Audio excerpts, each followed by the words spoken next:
So sinabi nga ng title, Catherine Bernardo Romance. Kaya sasabihin ko na rin kung ano pa yung pasok sa Catherine Bernardo Romance at ang hindi.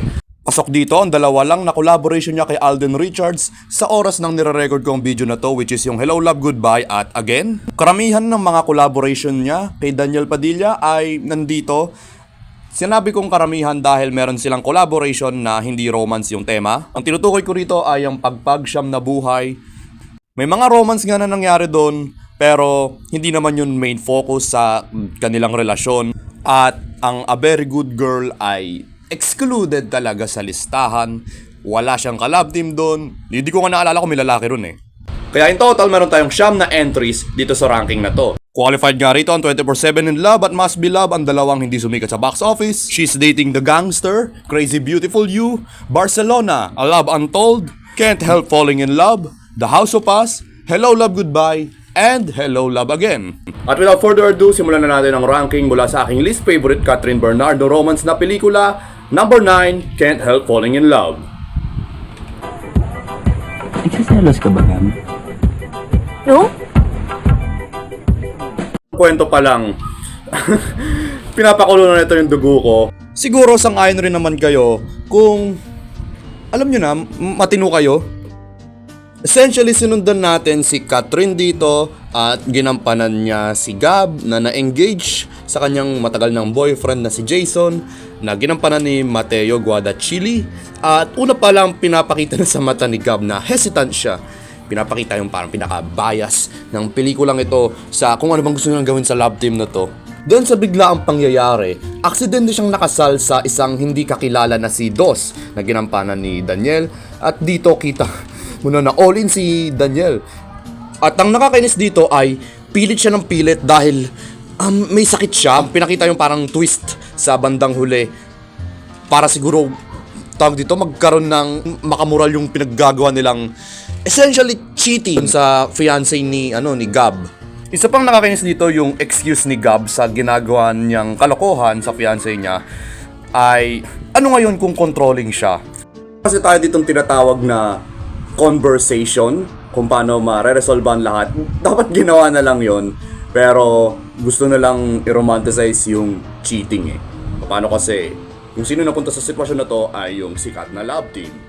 Nainis ako dito, pangit na message, ay sa technicals, okay na acting, king inang pelikulang yan. Are you saying I've been controlling you? No. That's exactly what you're saying, Gab. Ito naman ang controversial na placement sa ranking na to, which is ang The House of Us. Pagod na akong isipin kung paano mo nakakayang panoorin lang ako magkandakuba.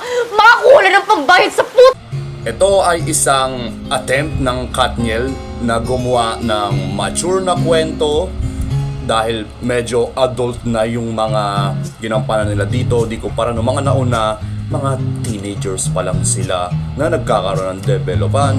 Pero dito, magulo yung attempt nila. Kung saan silang magkarelasyon ay hindi magkasundo at may ilang financial struggle sila. Yung problema nga lang ay yung direksyon ng kwento. Naging paulit-ulit yung mga nangyayari. At hindi naging smooth na yung gawing nakakilig sila George at Primo sa seryosong nagpo-falling out. Parang hindi sila yung parehong character kasi nag-iiba sila ng mga mood bawat bagong shift ng mga oras at mga eksena. May mga lang eksena sa gitna ng pelikula saan pinalize ni George si Primo at nasa halatang baking shower na ulan kasi yung ulan ay nasa direction lang nila pero wala sa ibang lugar kung yung nasa likod nila yung ulan lang kung nandun sila kung saan sila nakatayo. Then may pagka-convenient duct tape sa character ni Darren dito tapos ayun nagkabati sila sa kung anong rason parang nagrespetuhan pa rin. Kaso lang may isang nakakalito na nangyari dito kung saan parang aalis na rin siya pagkatapos nung ginawang duct tape ni Darren dito. Isasabi ko lang pangit yung pagkasulat kay Darren. Tapos may nakita si George na papel sa ilalim ng ref. Tapos yun na, bati na ulit sila dahil doon. Nakilang away bati sila. Tapos sa papel nga lang lahat talaga. Maayos ang lahat. Kukot ko nga mismo si Kat. And what makes that story different? from all your other stories before. Next sa list ang number 7, Crazy Beautiful You. Ay, Kiko! Dito nagsisimula tayo sa punto ng ranking kung saan less problematic, okay naman yung intentions, nakakakilig. Ito sinundan natin si Jackie, isa siyang teen angst na tinulungan ni Kiko na taga-probinsya na magbago at mag-adjust mula sa program na itinayo ng kanyang nanay. I mean, gusto ko yung mensahe, pero yung transition na nagkagustuhan sila Kiko at Jackie na parang wala namang dinedevelop eh. Bigla na lang sila nagkagustuhan. Isa pa ay nung nagbago bilang tao si Jackie ay hindi ka panipaniwala. Wala ring transition mula sa isang teen angst mula sa Good Samaritan. May ilang stereotypical representation dito sa henerasyon ng edad ng karakter ng Katniel. Like, pala-post sa Twitter at nakaka-iron lang na natatrack ni Kiko si Jackie kung nasan siya. Yung nagsulat siguro nito ay matanda gumagamit ng technology. How convenient. Pero hindi ako pinikon nito at dahil hindi siya self-indulgent kagaya nung nakaraang entry sa ranking na to. Dito magkakaroon ako ng chance para pag-usapan yung common na problema sa mga Filipino mainstream romance movies kung saan inaasa na lang nila yung kilig mula sa dalawang gumanap na couples sa love team. Hindi mo nakita yung development kung paano sila nagkagustuhan mismo sa pelikula sa mga karakter nila. Inaasa na lang nila sa mga gumaganap yung mula dun sa chemistry ng mga totoong gumanap kaysa dun sa karakter na isinulat. Kita mo yung problema na yun dito. Lalo na, dito na natin nakitang sikat na established love team, yung Katniel. At doon na lang nila inasa lahat. Akala ko ba shy type ka? Dami kayang tao. Dead ba na yan? Ang tagal kong hinintay to! Next sa ating Catherine Bernardo romance movies. Napaka-stupid nung sa praise na yun. Number 6 ay Must Be Love. Hindi. Para naman makita niyo ako bilang ako. Achot! Ito na siguro yung pinaka-generic love story trope sa lahat ng Katniel o kahit ano pang sigurong romance na mainstream na nakita ko. Tsaka kita natin sa low budget yung technicals. Tsaka di rin siya kumita ng malaki sa box office, hindi kagaya ng the rest ng Catherine Bernardo movies. Sa kung anong rason yung feeling niya tuloy ay parang Lenten special na napapanood nyo sa TV at hindi siya yung parang premium na cinematic experience na mapapanood mo sa sinehan. Ang mga artista ay mukhang nandyan lang. Given ito rin yung first full movie ng love team na Katniel, ang title ay katuwa-tuwa kung paano ito na i-relate sa pangyayari sa pelikula. Napaka-corny rin. Napaisip ako na ito siguro yung inspirasyon sa mga shitpost memes kung paano nila na name drop yung title na Must Be Love. Sa kwento, hindi ka panipaniwala na mag-best friend yung karakter nila Patchot at Ivan. Hindi ka panipaniwala ang relasyon at logistics nila Liza at Daniel dito. Mababa nga ang kalidad niya, pero maayos naman ang pagkagawa at hindi naman sa walang puso yung yung pinapahatid ng pelikula. Sure ka ba na wala kang feelings para sa kanya? Sure. So, wala na talaga. Sure. Ang number 5 sa list ay isang anomaly dahil hindi siya nakasentro lang kay Catherine Bernardo at Daniel Padilla na in love. Ito naman ay segmented story at ang number 5 ay 24/7 in love. Billy Fernandez? Oh, yung sikat na singer na sobrang gwapo. Ito ay isang anomaly sa list dahil hindi lang nga si Catherine Bernardo yung bida, pero nasa pananaw natin siya na gumagawa ng project at kinumpile niya itong mga iba-ibang klaseng love story para mapansin siya ng fina-fangirl niyang singer na karakter ni Daniel. Sa bawat interview niya sa mga random na tao, may mga maikling romance stories na tayo mapapanood at dahil halo-halo yung mga mensahe, halo-halo rin yung culmination ng aking mga opinion sa buong pelikulang ito. Ang kwento nila Sam Milby at Pokwang, effective, kila Bea Alonso at Zanjo Marudo. Ang weird, pero invested ako sa weird na paraan. Tira yung kay Dieter Ocampo at Maa Salvador. Meron din tayong kila John Lloyd at Angelica Panginiban. Hindi ako fan ng mga yon. Sweet yung kila Piolo Pascual. Pero medyo naging uncomfortable sa totoo lang. At yung last at yung pinaka-least favorite ko rin na episode dito ay yung kala Kim Chiu at Gerald Anderson. Nakonbinsido ako na sa puntong ito, hindi siguro ako fan nila, Gerald Anderson at ni Kim Chiu. Kasi ito rin yung pakiramdam ko sa kanila nung gumawa ko ng similar na video na ganito sa Shake, Rattle and Roll. Mas beloved nga siguro yung unang pelikula nga nila Katniel, pero ang 24/7 in Love ang pinakauna talaga. Pero hindi nga sila yung bida rito. Hindi sila yung main focus talaga kasi ang dami-daming nangyayari dito sa 24/7 in Love. Pero bilang una sa pinanood ko, nung minaraton ko to lahat para sa ranking video na ito, natutuwa ko na ang cute ng boses dito ni Catherine Bernardo. Hanggang sa patagal ng patagal, nakikita mong nag-e-evolve siya mula sa boses niya na yon na, ewan ko, masyadong deep. Ang 24/7 in Love in general ay cute na koleksyon.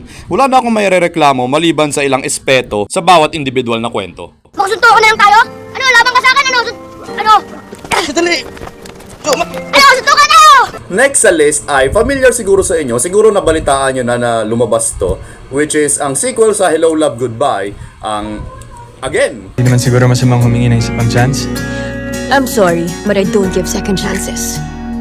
Sorry, I don't want you back. Una sabihin ko muna, napakaganda ng aesthetic ng pelikula nito mula sa cinematography. Napakaganda. Sinulit yung scenery ng Canada.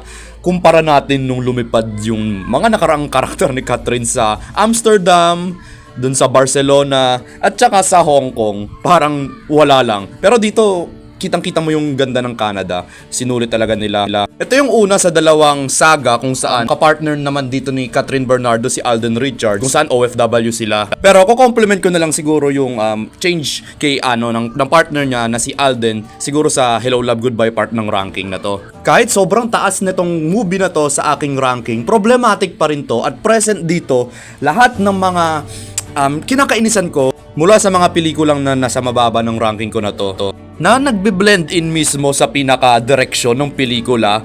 Sa una pa lang, mukhang genius yung paraan ng pagka-format ng timeline ng pelikula. May mga flashback sa 2020, tapos 2019, 2021, tapos 2024. May mga time jump.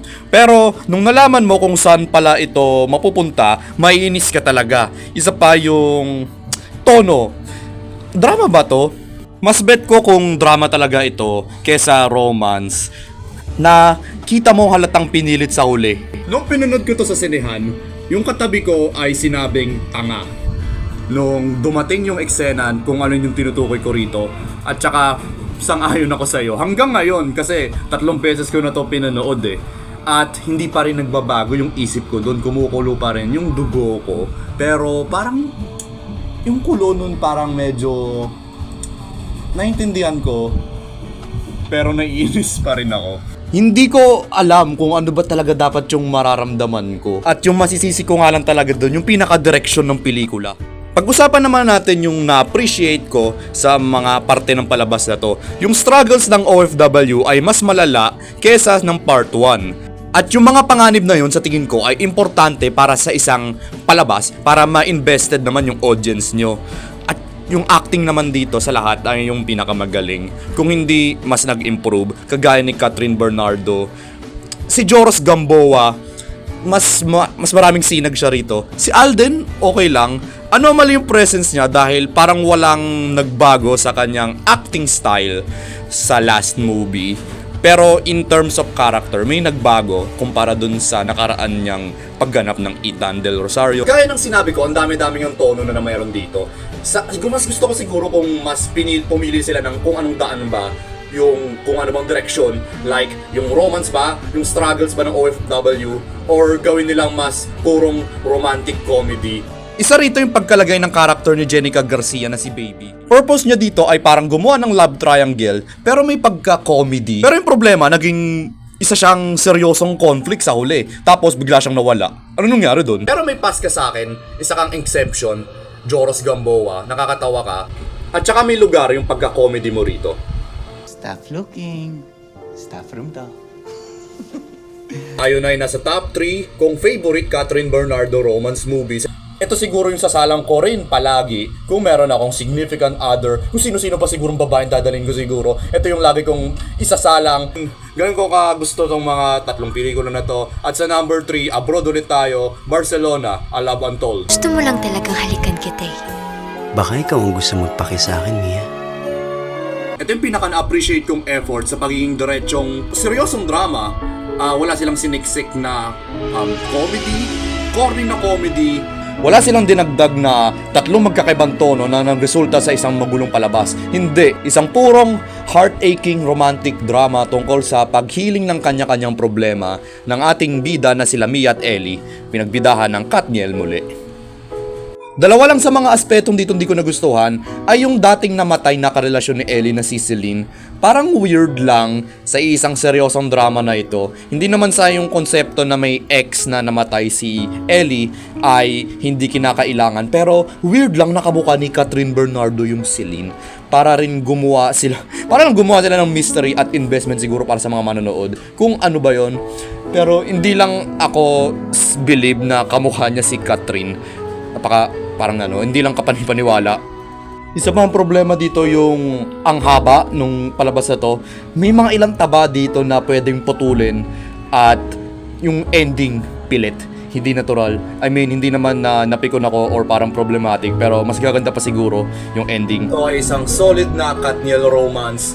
Siguro yung pangalawang best sa aking opinion. Pero hindi pa nito natatalo yung nakaraang pang pelikula na nauna dito. So stop acting like you know my pain.